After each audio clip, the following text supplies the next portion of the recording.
बिस्मिल्लाहिर्रहमानिर्रहीम। ये कंजुद्दक़ाइक़ में बाबु इदराकिल फरीदा यानी कि फ़र्ज़ नमाज में जमात में शामिल होना उसके मुतालिक मसाइल ज़िक्र कर रहे थे। ठीक है, तो उसमें एक मसला आया था, वलम युसल्ली ज़ुहरा जमाअतन बि इदराकी रकअतिन बल अदरका फ़ज़लहा। यहाँ पर उन्होंने मुसन्निफ ने ये बयान किया था कि कंसिडर करो कि एक जमात चल रही है और एक आदमी जो है नमाज पढ़ने के लिए आया। मसलन ज़ोहर की नमाज बाजमात हो रही है, एक आदमी बहुत लेट आया और उसने सबसे आखिरी रकात यानी चौथी रकात में शामिल हुआ। ठीक है, तो चौथी रकात में जब वो शामिल हुआ तो मुसन्निफ फरमा रहे हैं उसे बाजमात पढ़ने वाला नहीं कहा जाएगा, बल्कि सिर्फ उसको जमात का सवाब मिलेगा। अब यहां पर उन्होंने जमात से नमाज पढ़ना और जमात का सवाब हासिल करना इन दोनों में फर्क कर दिया। उमूमन हम क्या समझते हैं, भाई सलाम से पहले भी जमात के अंदर शामिल हो गए तो जमात मिल गई। ठीक है, जमात मिल गई का क्या मतलब, जमात का सवाब मिल गया, जमात से पढ़ने वाला शुमार नहीं किया जाएगा। टेक्निकली क्यों शुमार नहीं किया जाएगा, वो कहते हैं कि बंदा मुसल्ली बिल जमात उसी वक्त करार पाएगा जबकि वो रकातों में कम अज कम जो है निस्फ या उससे ज्यादा हिस्सा पाले, तभी वो मुकम्मल जमात पाने वाला कहलाएगा। क्योंकि जमात तो मुकम्मल नमाज को घेरे हुए है। बराबर, जमात कब शुरू हुई, तकबीर उला से शुरू हो गई, तकबीर तहरीमा से शुरू हो गई और सलाम पर खत्म हो गई। बराबर, तो अब जमात को पाने वाला उसी वक्त करार पाएगा जब वो मेजॉरिटी हिस्सा पाले, 50% या उससे ज्यादा पाले। तो जहर की अगर 4 रकात हैं तो 50% कितना हुआ, 2 रकातें हुई। बराबर, या 3 रकातें अगर वो पाता तो भी क्या था, जमात से पाने वाला।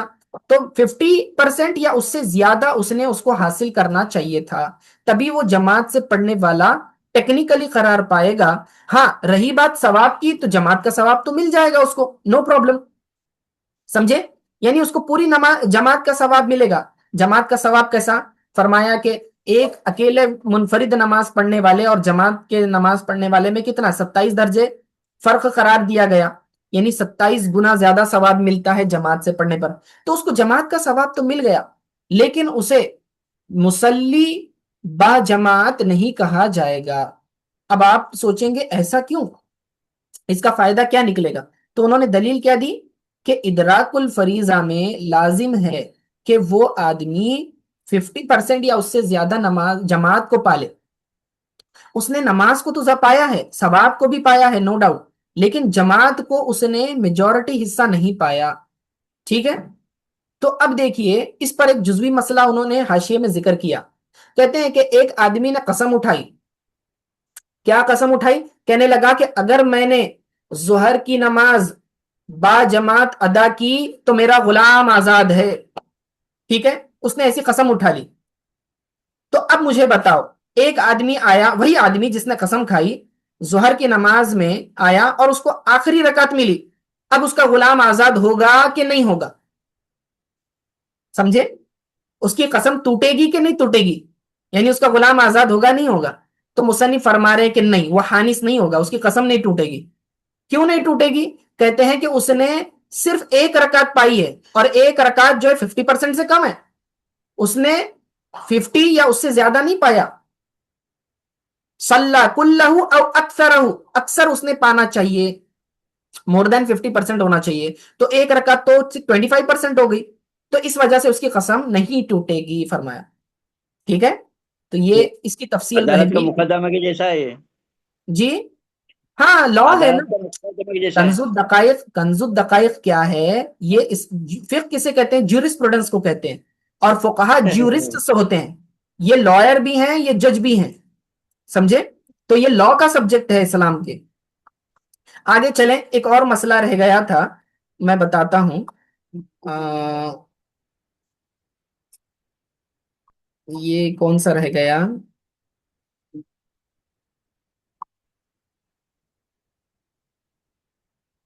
सजदे सहव, सजदे सहव का चैप्टर नहीं, सलातुल मरीज भी नहीं,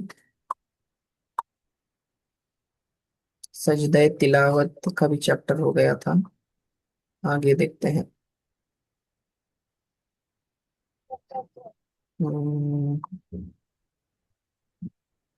जी, सलातुल मुसाफिर के अंदर एक मसला आया था कि फरमाया कि औरत जो है नियत के मामले में शोहर के ताबे होती है जब वो सफर करती है।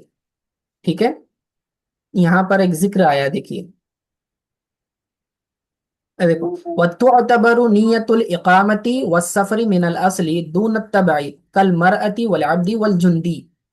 मतलब ये हुआ कि इकामत की नियत में एतबार जो है असल का किया जाएगा, हम्म, ताबे का नहीं किया जाएगा। देखिए, जब आदमी सफर कर रहा हो, औरत को 3 दिन 3 रात का जो शरई सफर जिसे कहते हैं, यानी कि 92 किलोमीटर के आगे जाना, शरई सफर बगैर शोहर की इजाजत के औरत नहीं कर सकती। अगर निकलेगी तो गुनाहगार होगी, हर कदम पर लानत बरसेगी, हर कदम पर उसको गुनाह होगा, बगैर इजाजत शोहर के अगर जाती है तो महरम का साथ होना जरूरी है शरई सफर में। तो यहां पर बयान किया जा रहा है कि नीयत का एतबार किसका होगा। तो जब शोहर के साथ सफर करती है तो शोहर की नीयत का एतबार होगा, औरत की नीयत का एतबार नहीं होगा। क्यों? क्योंकि औरत जो है सफर के मामले में शोहर के ताबे है।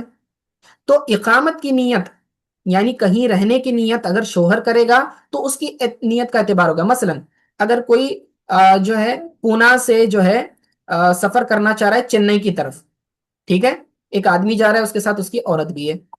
अब उसने अगर 15 दिन से कम की नियत किया वहां रहने की चेन्नई में, तो ये आदमी मुसाफिर कहलाएगा और ये नमाजें कसर करेगा। तो उसकी बीवी भी मुसाफिर कहलाएगी और उसको भी कसर करना पड़ेगा। ठीक है, एक बात। उसी तरह अगर औरत ने इकामत की नियत कर ली वहां पर, उसने बोली कि नहीं, यहां पर मैं 15 दिन से ज्यादा रहूंगी, लेकिन शोहर की नियत क्या है, 15 दिन से कम की है, तो औरत की नियत का एतबार नहीं होगा, बल्कि शोहर की नियत का एतबार होगा। क्लियर हो गया मसला? दूसरा मसला, हाँ हाँ, डेंजर है। दूसरा मसला ये कि अगर मसलन, अब ये चैलेंज कहाँ आता है ये मैं बताता हूं इसका, कि अगर आदमी जो है अपनी बीवी को मायके लेकर जाता है। अब मायका जो है औरत का अपना वतन असली था, जहां वो पैदा हुई, माँ बाप के साथ बड़ी वगैरह, ठीक है। शोहर के लिए तो वो क्या है, सफर है। बीवी लेकिन उसका वतन असली था। तो क्या बीवी जब मैके गई तो पूरी नमाज पढ़ेगी या कसर पढ़ेगी? क्योंकि आई है शोहर के साथ, शोहर की नीयत सफर की है, शोहर वहां पर ज्यादा दिन नहीं रुकने वाला, 15 दिन से कम रुकेगा तो क्या है, मुसाफिर है। तो शोहर जो है मुसाफिर है, बीवी का लेकिन वो असली घर है। तो क्या बीवी पूरी नमाज पढ़ेगी? तो कहते हैं नहीं, बीवी जो है कसर करेगी, क्योंकि शादी अरे, के बाद उसका जो वतन असली जो है शोहर का घर बन जाता है। तो अब क्या अगर वो करूँगा अपने माँ इसका? बाप के घर जाएगी तो वो मुकीम नहीं कहलाएगी। अगर चाहे वो इकामत की नीयत कर ले, वो कहे कि मैं 15 दिन से ज्यादा यहाँ रहूंगी, ठीक है, तो लेकिन शोहर के साथ होने की वजह से उसकी नीयत का एतबार नहीं होगा, शोहर की नीयत का एतबार होगा, इसलिए वो मुसाफिर ही ठहरेगी और उसको कसर करनी पड़ेगी। ठीक है, तो ये उसका जुजवी मसला है। दूसरा, सिर्फ औरत का मसला नहीं है, उसी तरह अगर गुलाम है किसी का, कि एक आदमी सफर कर रहा है, साथ में उसका गुलाम है, तो गुलाम की नीयत जो है वही होगी जो आका की नीयत है। यानी आका मुसाफिर है तो गुलाम भी मुसाफिर है, आका मुकीम है तो गुलाम भी मुकीम ही समझा जाएगा। जुंदी का मतलब होता है कि सिपाही। मसलन सिपह सलार है फौज का, जिहाद के लिए फौज निकली है, और सिपह सलार की नीयत जो है सफर की है, तो जितने भी फौजी हैं सब लोग सफर की नीयत से कसर पड़ेंगे। ये मसला बयान कर रहे हैं, ठीक है।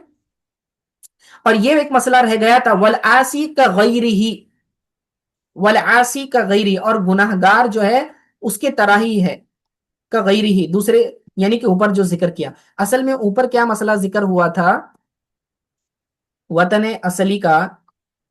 जी, यहां पर ऊपर क्या जिक्र हुआ कि एक आदमी जब सफर करेगा, ठीक है, सफर करेगा तो सफर क्यों करता, सफर किसी भी मकसद के तहत कर सकता है। मसलन अपनी जरूरियात के लिए, या फिर किसी से मुलाकात के लिए, या तिजारत के लिए, बराबर, या फिर हज का सफर होगा, उम्रा का सफर होगा, जो भी है, सफर किसी भी तरीके का हो सकता है। और सफर में शरीयत ने क्या किया है, रुख्सत दी हुई है नमाजों को कसर करने की। ठीक है, तो ये अल्लाह तला की तरफ से एक नियामत है।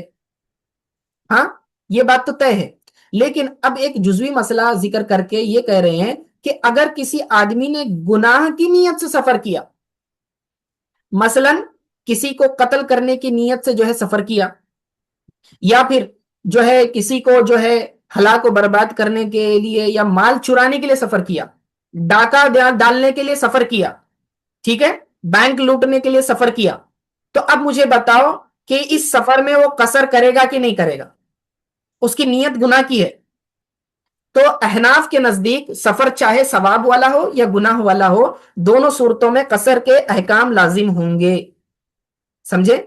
اس کا معاملہ جی الگ، وہ گناہ کرے کہ ثواب کرے، لیکن اگر وہ گناہ کی نیت سے بھی جائے گا تو بھی اس پر قصر کے احکام لازم آئیں گے۔ امام شافعی فرماتے نہیں، امام شافعی فرماتے ہیں کہ یہ سفر میں قصر نعمت اللہ تعالیٰ کی ہے، جی، تو اللہ کی نعمت جو ہے یہ گناہگار بندے کو نہیں دی جائیں گی، مطلب کہ آدمی گناہ کی نیت کے لیے جا رہا ہے، ٹھیک ہے، تو اس کو اس طرح کی سہولت نہیں دی جائے گی، اس پر پابندی رہے گی کہ وہ چاری پڑے، یہ امام شافعی کہتے ہیں، لیکن صحیح قول یہی ہے کہ گناہ کا سفر کرے یا نیکی کا سفر کرے، دونوں صورتوں میں اس کو قصر کرنی ہے۔ کیوں؟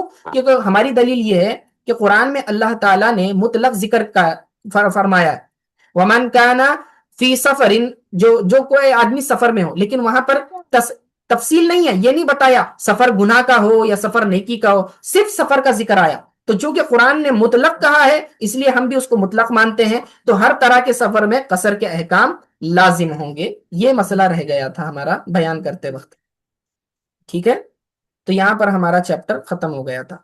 اب ادھر سے جو ہے صلاۃ الجمعہ کا شروع ہو رہا ہے، انشاءاللہ پھر اس کو بعد میں لیں گے۔